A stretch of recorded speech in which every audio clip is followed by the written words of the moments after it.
I have a special assistant here today. Kezia is 4 years old, and she has been begging me all week to make something in the kitchen. And when I asked her if she wanted to make chocolate donuts, she was pretty excited, right? No, strawberry donuts. Oh, you want to put strawberry on top. All right, well, we're making chocolate, but we can put some strawberries on top and some pink sprinkles. How about that? Does that sound like a plan?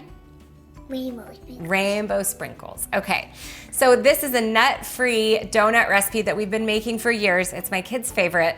I make it for pretty much every single birthday. We have them for breakfast for birthdays. That's our little special tradition. We also always make them for back to school. And I think I also make them on the last day of school. So we constantly have these donuts frozen so that they are stocked, and we don't always have to make them, but we are out. So we're going to show you how to make them today, and you're going to help me, correct? Okay, here we go. So we want to start with our wet ingredients because we are blending this donut batter in a blender, and it'll just help get everything moving. So I'm going to have Kezia do my melted ghee. You can also use coconut oil. Just pour that right in. Good job. And then we'll do our maple syrup. I'll do the maple syrup. You do the vanilla extract. You ready? Good. Good job. Okay. We have a little bit of apple cider vinegar. You want to do that one? You want to smell it? I'm curious what you think if you smell it. Really? You think that smells good? You like it? No, I don't think it smells good at all. But that's okay if you do. It smells kind of sour, doesn't it? Yeah. Do you remember when we made the volcano with Easton and we had the baking soda and then we put that apple cider vinegar in? What happened? I don't know. It exploded. Do you remember? Fizz? So that's what's gonna happen in our donuts. We have baking soda and we have apple cider vinegar, and when they combine, it's gonna cause all of these bubbles. It's gonna make our donuts really fluffy. Isn't that exciting? Yeah. Yeah, okay, so we Can I have, put that in? yes, I'm gonna measure it for you and you can put it in. We have 1/2 cup of full fat coconut milk. We wanna shake it to combine the water with the coconut fat, and okay. A little too much. A little bit of that back in. We can save that for smoothies. Okay, here you go. You dump that in, and I'll start cracking our eggs. Plunk! Good job. Kezia, what do you think about when you think of coconut? It smells good. You think it smells good? I was gonna say, I think you would think of Hawaii when you think of coconut. What do you think? And Moana? Moana. Okay, so we have 3 eggs that we left at room temperature. Okay, now we just get to add the rest of our ingredients. So we have coconut sugar. Go ahead and put that one in. Good. This is our coconut flour. So despite all of the different coconut ingredients in here, I promise you there is not a single hint of a coconut flavor. Okay, baking soda and salt. And then we have some arrowroot powder. Okay, remember this one puffs up, so we have to gently put it in, okay? Ready? There, good. Okay, we have our unsweetened cocoa powder. So it's going to make these deliciously chocolatey, as well as the chocolate glaze that we're gonna put on top after we cook them. And that is it. So now all we have to do is blend this up, and we're going to get started making those donuts. And then can you put this dial and move it up till it says 7? Good, good. 7. Perfect, done. Okay, so now what we want to do, because we're using coconut flour, and coconut flour is very absorbent, but it does sometimes take a minute or two for it to kind of activate. Okay, and absorb some of that liquid. We're just gonna push down everything in the blender, make sure we have everything incorporated, and then we'll just let it sit for about a minute and we'll blend it again, and then your batter will get a lot thicker. Now can I lick it? You can lick it in a minute, once we're done. All right, let's put this here for a second. Let's blend one more time. There we go.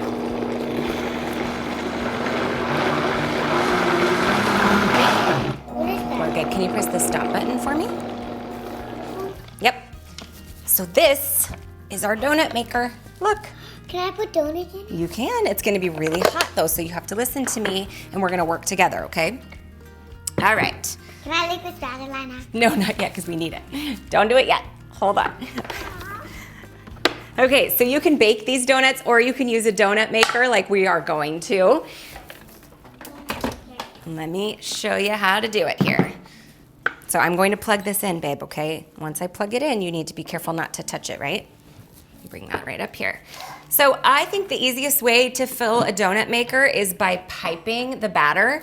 You can just use a resealable gallon-sized Ziploc. I have it in a mug here just so that it doesn't topple all over. And we're just going to pour our batter into this Ziploc. Probably won't be able to fit it all in this first pass just because this mug isn't too big, but let's see. Okay. So we'll zip that up at the top. Yeah, perfect. Pull it out, look at that. Okay, so we're just going to cut off one small corner. Yeah. Depending on how large you cut that hole, that's how fast that batter's going to flow. So when I'm working with a little one like Kezia, I just do a smaller hole because otherwise it'll end up everywhere. So you ready? So for this type of a donut maker, you can kind of fill them about 2/3 of the way full. They are going to rise a little bit. You just don't want to cover up that center hole. Oh, don't squeeze too hard. Okay, you can still help if you want here. Well, actually, why don't you come over and help me with this last one just so you're not reaching so far over. Okay, there we go. Okie dokie. And then we'll try to keep this from spilling by kind of putting our hole upright into this mug again. So we're going to use it again. Yep, so now we're going to push this down and we'll just let them cook for a second, okay? Donut. Donut. Donut. Donut. Donut. Okay, should we see? Yeah. Nice, keep those hands back.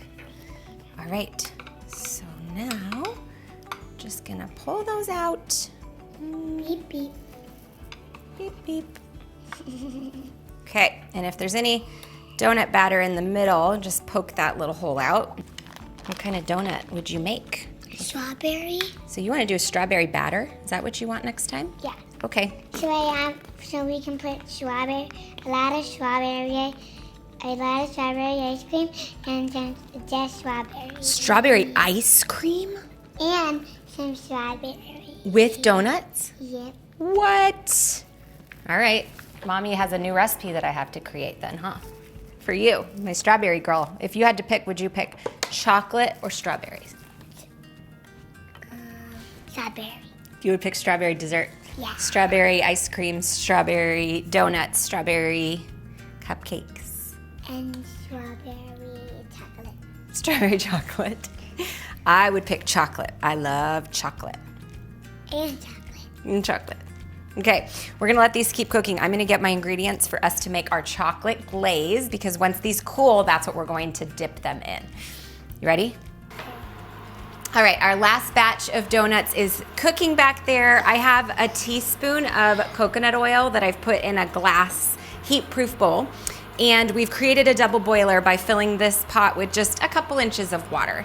So we're going to bring the water to a boil. This is the best way to melt chocolate so that it doesn't get gritty. And we've got, yeah, you can pour these in. Ready? All of them. We need most. You're gonna have one, aren't you? Okay, you ready? Let's melt this chocolate. Here we go. All of it, all of it, all of it, all of it. Okay, and then I'm going to add some maple syrup. So once this water comes to a boil, the heat from below is going to melt the chocolate gently so that it, hey you little chocolate monster, so that it doesn't get gritty and grainy. And that way it doesn't seize up. So this is ready. And you may find as you're dipping your donuts that you might need to gently reheat that chocolate again. If you're not working with more strawberries, just a minute, you can have a few more of those. If you're not working with little kids, you can just keep this chocolate over the hot pot and it'll keep it really nice and melted so that you can just continue dipping your donuts. But because we've got little hands here, we're gonna move this hot burner to the back, or hot pot to the back, hot burner out of her reach. And then we can always just pop it back over the hot water, not in our chocolate, although that's gonna taste super yummy if it starts to set up. It's a little hot, so just be careful, okay? So we have 2 different types of dye-free sprinkles. These do have sugar in them. So this is another alternative that was actually Kezia's idea, freeze-dried strawberries. You can also just dip them in that, and that would keep this all refined sugar-free.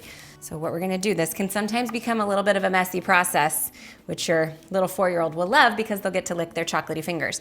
But just take your donut and just plop it in there and then lift it back out and just give it a little bit of a shake and a swirl just so that all of the excess drips right back off. Ooh. And then I like to let them set for just a minute or so before I dunk them in the sprinkles. And that really is just to help keep too much excess chocolate from kind of cramming up that sprinkle dish, which, am I gonna even have any sprinkles left by the time I'm ready for them? Yeah. Okay, look at that. Yum. No, the other one, Mama.